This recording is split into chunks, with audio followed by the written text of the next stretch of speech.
Bwana Yesu asifiwe. Tunamshukuru Mungu sana kwa mbaraka mkubwa ambao ametupatia katika siku ya leo, tunapokuwa tukielekea vilele vya miisho ya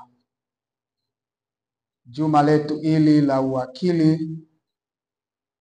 Leo tutaangalia tu kwa ufupi na tutaangalia mada inayosema mbinu za kuwa na utajiri. Mbinu za kuwa na utajiri. Kabla sijaendelea na mbinu hizo, kuna nukuu kadhaa hapa nizisome katika kitabu cha Mashauri juu ya Uwakili, ukurasa wa 103.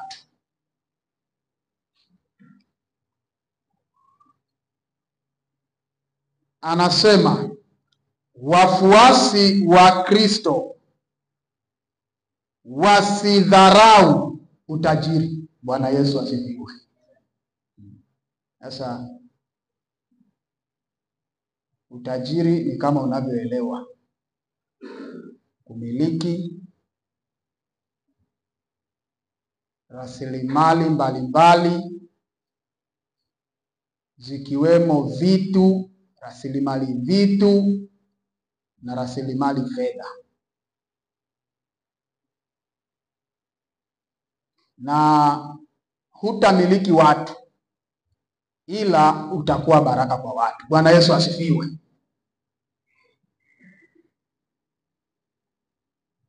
Tunaishi katika ulimwengu ambao watu wanatamani kumiliki watu. Mpango wa Mungu si kumiliki watu. Mpango wa Mungu ni kuwa baraka kwa watu. Bwana Yesu asifiwe. Kwa hivi yeye atakupa nguvu ya kumiliki vitu vingi. Yeye atakupa nguvu ya kumiliki fedha nyingi.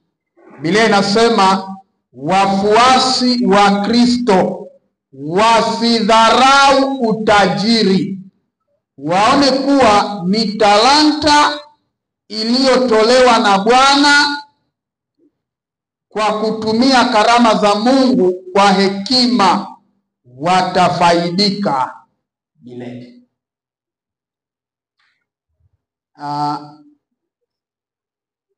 Utajiri ni zawadi kutoka kwa Bwana, na ndio maana anasema kwa kutumia karama za Mungu, zawadi hizo za kuwa tajiri kwa hekima zitakuwa baraka na kukufaidisha milele. Sasa wazo hilo limekaziwa katika Kumbukumbu la Torati sura ya 8 fungu la 18. Biblia inasema, bali mtamkumbuka Bwana Mungu wako, maana ndiye akupae nguvu za kupata utajiri. Sembe anasema ili alifanye imara agano lake alilowaapa baba zako kama hivi leo. Wazee wetu wa imani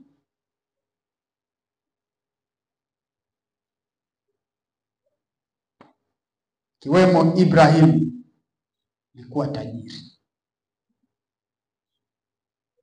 na hata Suleimani tunayemjifunza katika maandiko matakatifu.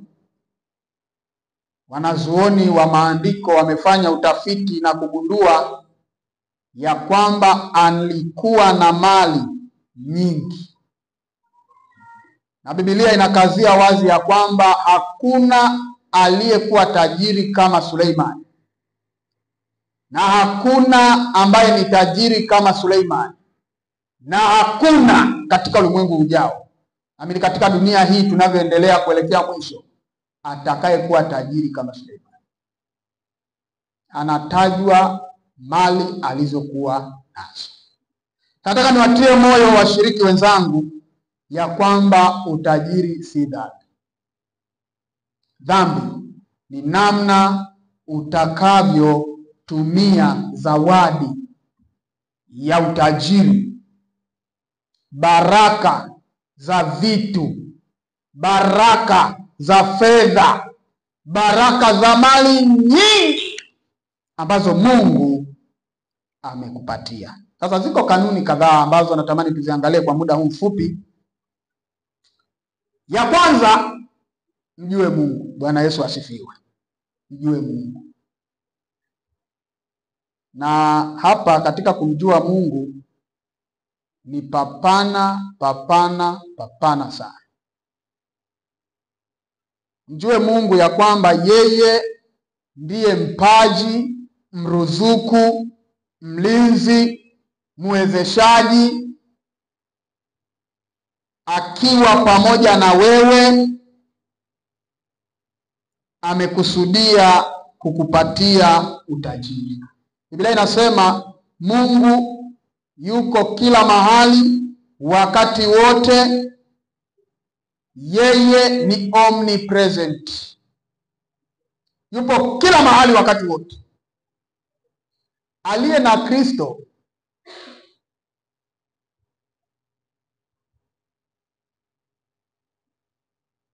hana mipaka katika namna ya kutafuta kwake. Akishindwa eneo hili atakwenda eneo jingine. Akishindwa eneo hili atakwenda eneo jingine. Akikosa kufanikiwa mahali hapa atatafuta mahali pengine. Lengo na makusudi ni kwamba akutane na utajiri. Sisi Wapare tuna kauli tunasema ethaka tefa kiahamu. Yaani mwafaka tefa kiahamu. Yaani anayetafuta hatafuti mahali pamoja.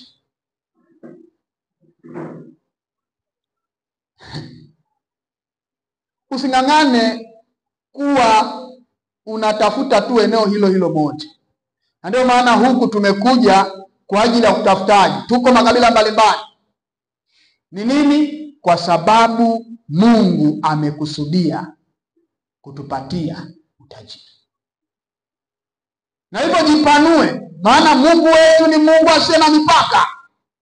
Jitanue katika kilimo, jitanue katika biashara, jitanue katika kila jambo. Kwa mbele kuna kitu nitawaambia.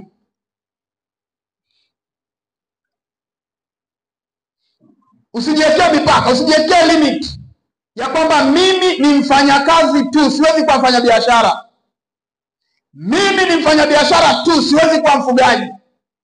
Mimi nitalima hapa, siwezi kwenda kulima mahali pengine. Mimi nitaweka duka langu hapa Simanjiro, siwezi kwenda kuweka duka Dar es Salaam. Mimi nitakuwa mkulima wa maana hapa Simanjiro, siwezi kuwa mkulima wa maana Arusha na maeneo mengine. Mungu wetu ni Mungu ambaye yuko kila mahali wakati wote. Na amekupa huo utashi na ufahamu ya kwamba katika nchi ya Tanzania na amani hii ambayo Mungu ametupatia na ardhi ambayo kupitia serikali yetu ya Jamhuri ya Muungano wa Tanzania wametupatia uhuru wa kuweza kufanya kazi, kuhangaika, kushughulika, kupambana. Kila eneo unalopata fursa lichangamkie. Bwana Yesu asifiwe. Lakini katika kumjua Mungu, mjue Mungu ya kwamba ni mwenye uwezo wote.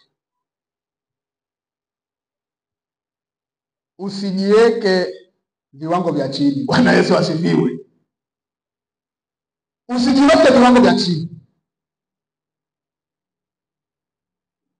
Mtu mmoja alisema unavyofikiri ndivyo unavyokuwa. Hembu waza mambo makubwa, maana Mungu wetu ni mwenye uwezo wote. Kwa hiyo kanuni ya kwanza, mjue Mungu. Mjue Mungu kupita maelezo. Mjue Mungu kwa viwango vyote. Mjue Mungu. Tafuta sana kumjua Mungu.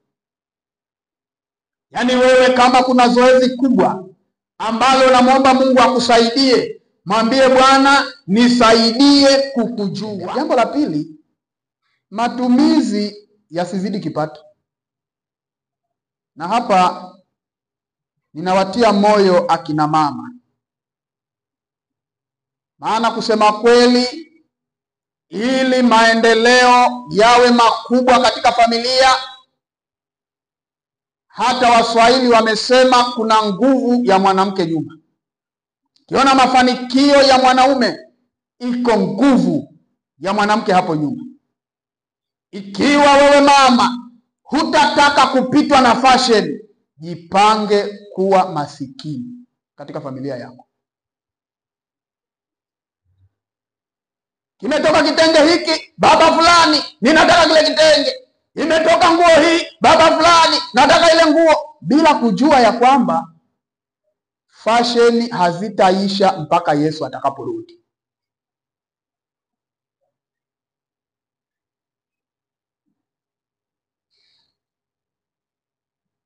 Nataka niwatie moyo sana akina mama, msijilinganishe katika familia zenu. Usilinganishe familia ya mwenzako na ya kwako. Itakukosti, itakugharimu, itakuporomosha. After all, wewe ni wewe peke yako. Matumizi yasizidi uwezo, yasizidi kipato. Kwa siku unaingiza shilingi 10,000, unatumia zaidi ya 7,000, 8,000.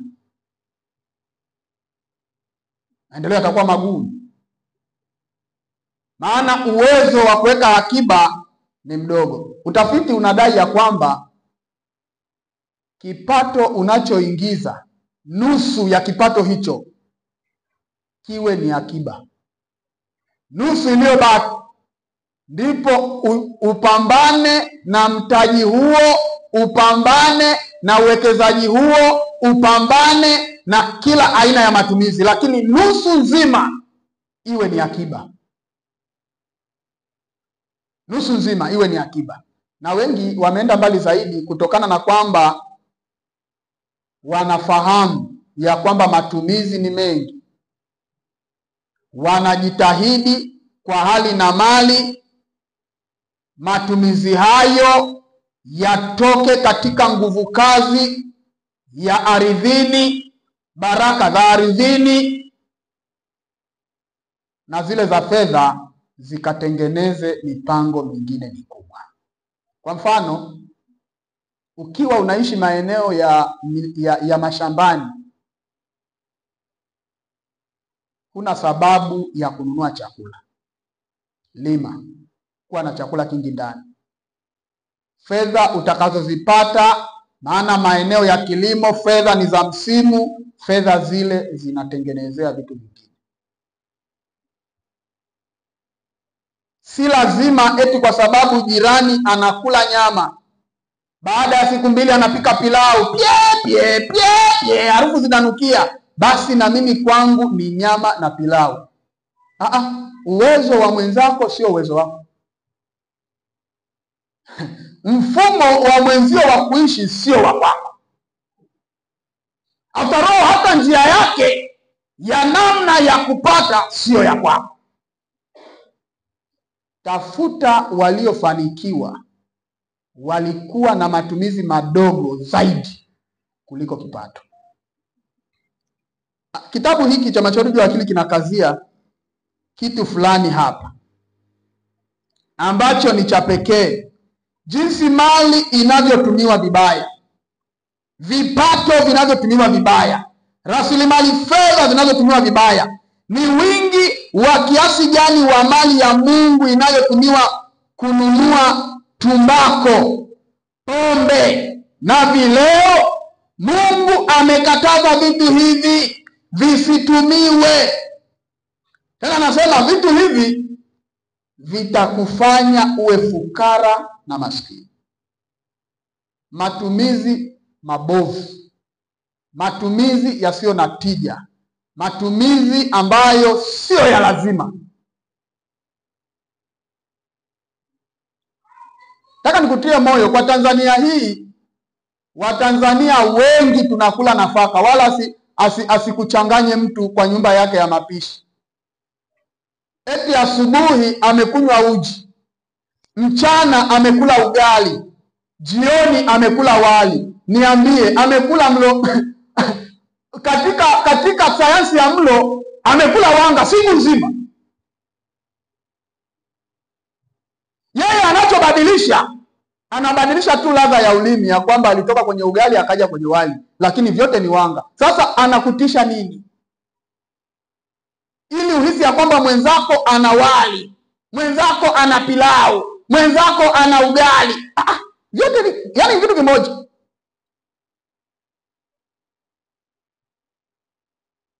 Sana sana ili uchanganyikiwe, ukutane na aina 4-5 protini mezani, ukutane na vitamini mezani, ukutane na hiki mezani, matunda, hapo ndio utasema. Lakini hivyo vite huwezi kuvipata kila wakati, na kuna vingine si kwa kiasi kikubwa vinavyohitajika mwilini. Mtu mmoja wa afya, mwandishi, anasema asubuhi kula kama tajiri, maana unaenda kufanya kazi ngumu. Mchana kula kama mtu wa katikati, wa kawaida tu, wa maisha ya katikati. Jioni kula kama maskini, maana unaenda kulala. Ili ile nguvu ya chakula ifanye kazi vizuri, unaenda kulala. Wewe unamwona mtu ni mnene, hana hata pa kushika, ni mnene, unasema unajua ana afya. Ngoja nikwambie, ana matatizo. Maana chakula ili kifanye kazi mwilini, yeye anakila kingi usiku. Maana anasema hapa ninakwenda kupumzika, ninakula chakula kingi. Kumbe ile wanga, sukari, kila aina ya chakula kilichopaswa kimeng'enywe kwenye mwili kinakwenda kuwa makapi, na ndipo unashangaa huyu mtu anapata magonjwa makubwa. Nataka niwatie moyo watu wa Mungu, kama unataka kuwa tajiri, angalia matumizi yako. Matumizi yasizidi kipato. Hatukatai unadhifu, na unadhifu ni usafi, utanashati ni usafi. Sio swala la kwamba unavaa hii asubuhi, mchana kavaa nyingine, jioni kavaa nyingine. Nilikutana na mama mmoja, asubuhi tumepita hivi kavaa nyingine, tumerudi mchana kavaa nyingine, jioni kavaa nyingine. Nikasema hata huyu kuna kasheshe.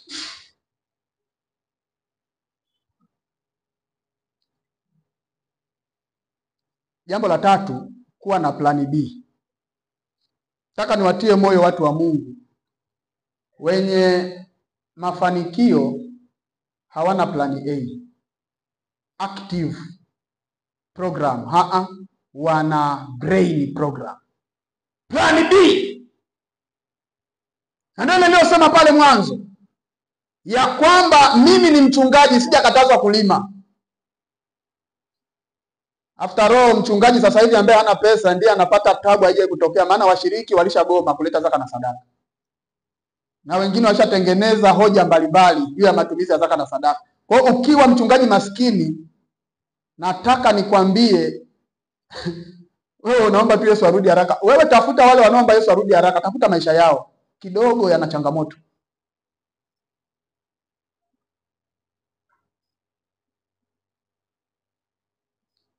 Ambao maisha yao ni mazuri, hawaombi Yesu arudi, wanaomba Yesu arudi, lakini anasema Yesu rudi, tuko na matumaini hatimaye, maana tunakungoja Bwana wetu Yesu Kristo.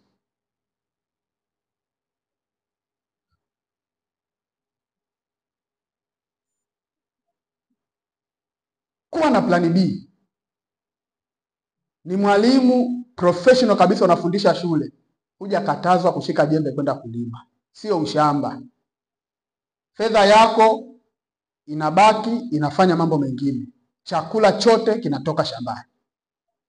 Wewe ni nesi, hujakatazwa kusema usishike jembe uende ukalime. Hata hivyo, Swahili mmoja mtunga mashairi amesema, kama unataka mali utaipata wapi? Shambani. Na nyinyi mashahidi, leo nilikuwa natembea na mzee wetu wa kanisa mashambani huko, Tukaenda mpaka kule Njolai mbele huko, kuna mzee wa kanisa panaitwaje kule? Kilungulu. Nenda huko nikaona maisha ya watu wa hapa yalivyoneemeka.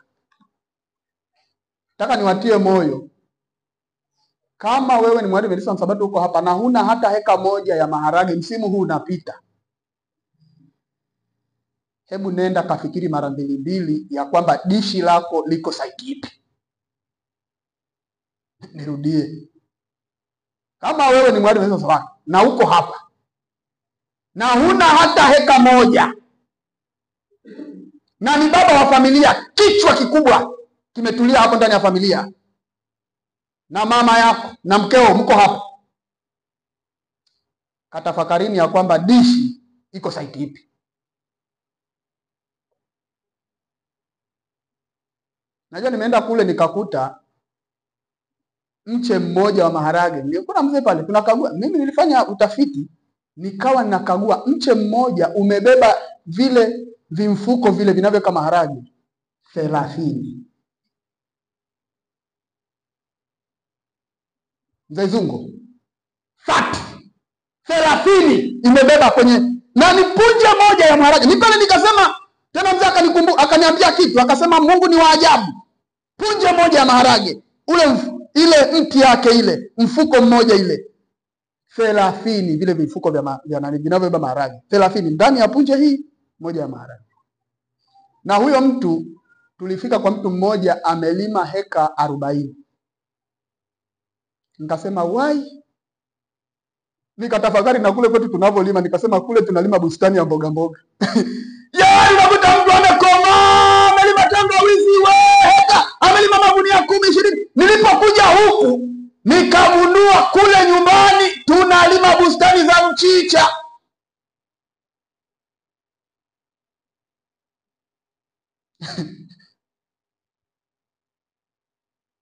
Nikagundua tunalima sisi bustani, kwa kweli hatulimi, tunalima bustani. Na nikasema hata siku moja sitasema kwa watu ya kwamba mimi ni mkulima, sitasema. Itabidi tu niseme ya kwamba mimi ninatafuta chakula. Maana ukisema ni mkulima alafu eti umepanda kadebe kamoja kama maharagi, wewe tafuta mahali pa kujificha, maana hiyo ni aibu. Hupaswi kuongea mbele ya watoto.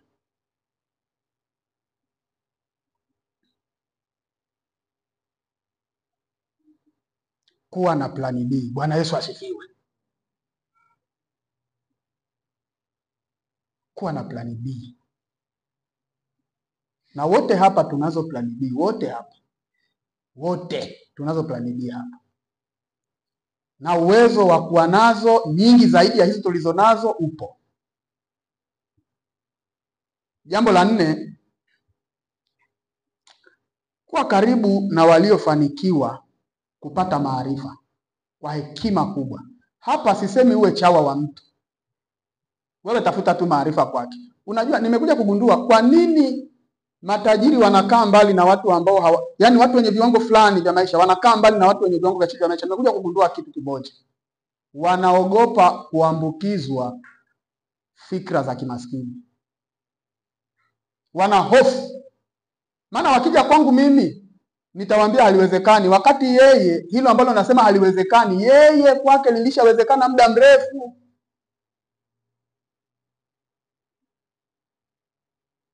Alafu wanaogopa kuomba hela. Yaani ukiwa na tajiri usimuombe hela, omba mawazo yake. Bwana Yesu asifiwe. Usimuombe hela tajiri. Nataka nikwambie, ukikutana na tajiri ukamwomba tu hela umekwisha. Hutakutana naye tena maisha yako yote. Hii ni siri ninakupa. Muombe maarifa. Na ukiona maarifa yamekushinda, muombe kazi. Kupitia kazi yumkini atakuona ya kwamba huyu jamani mchapakazi, ana nguvu, ni mtafiti na mambo, na kidogo atakufikiria. Kama alipanga kukupa 10,000 unashangaa, hebu chukua na hiyo 5,000 ongezea hapo. Tayari kuanzia hapo unaenda mbele. Na nataka nikwambie, kama unataka ujue watu ni wachoyo duniani, tafuta matajiri. Tajiri mpaka akupe hela yake. Jambo la mwisho ambalo hili ni la muhimu sana, usiogope. Haleluya. Nimekuja kugundua waliofanikiwa walijitosa. Usiogope. Na hapa nataka nikwambie usiogope gharama. Hapa nataka nikwambie usiogope hasara. Hapa nataka nikwambie usiogope kupoteza. Haya mambo makubwa matatu. Jambo la kwanza, usiogope gharama. Jambo la pili, usiogope hasara. Jambo la tatu, usiogope kupoteza. Kama utafuatilia, waliofanikiwa waligharamika. Waliofanikiwa waliingia hasara. Waliofanikiwa kuna vitu walipoteza. Jambo la kwanza, walipoteza marafiki kwa muda kadhaa. Walipoteza hata ule muda wa kuwa karibu na familia kwa muda kadhaa. Walipoteza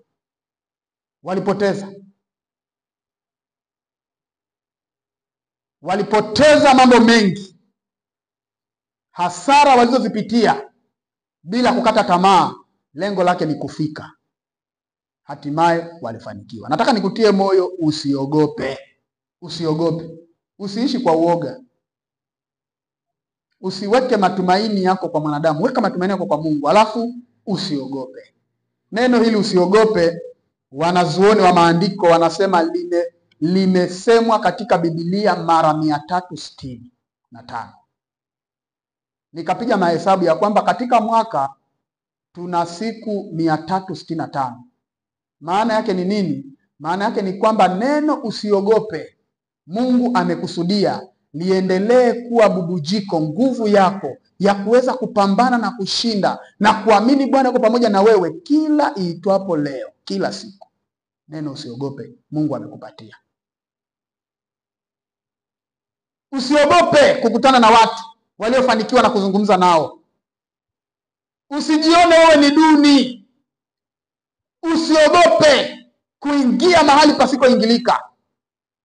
Nataka nikwambie, waliofanikiwa ni kwa sababu walifika mahali wakaondoa uoga, wakaondoa hofu. Usiogope kusema ya kwamba nikija hapa, nikinunua vitu kwa ajili ya kanisa, nikinunua viti kwa ajili ya kanisa, nikitoa sadaka yangu kwa ajili ya kanisa, nitapungukiwa mahali. Ni hofu imeanza, uoga umeanza.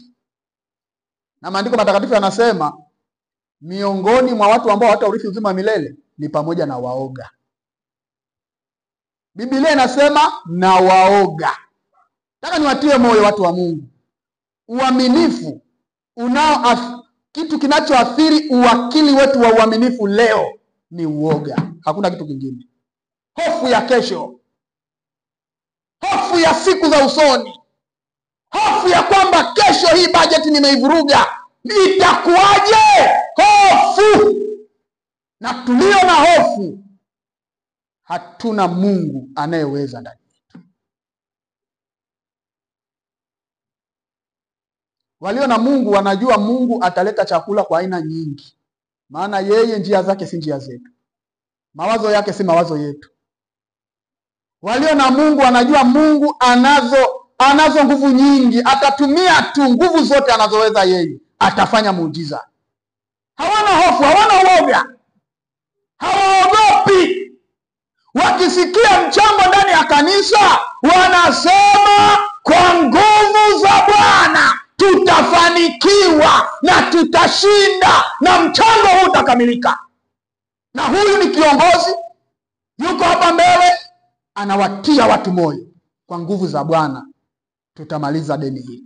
Kwa nguvu za Bwana tutafikia goli la makambi. Kwa nguvu za Bwana. Wewe una hofu ya kusema sijui 1 2 3. Unajua tunajifahamu. Neno tunajifahamu lilishatangulizwa na hofu.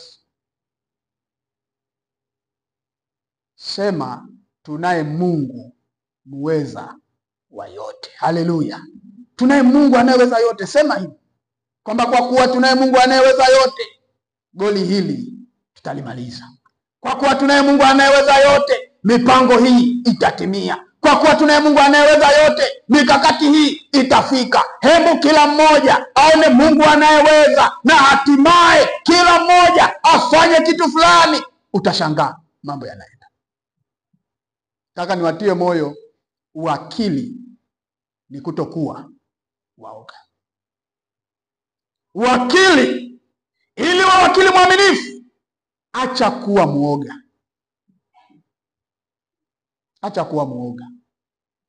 Na wakati mwingine unaweza kabisa ukatembea katika dhoruba na ukaona kabisa unazama. Acha kuwa muoga. Umebeba nguvu ya Mungu ambayo kamwe Mungu hataruhusu izame. Haleluya. Beba uwezo wake ambao kamwe hataruhusu uzame, na hatimaye atajidhihirisha kwa wakati wake kukuthibitishia ya kwamba uko pamoja naye kila mahali, wakati wowote, kwa gharama yoyote.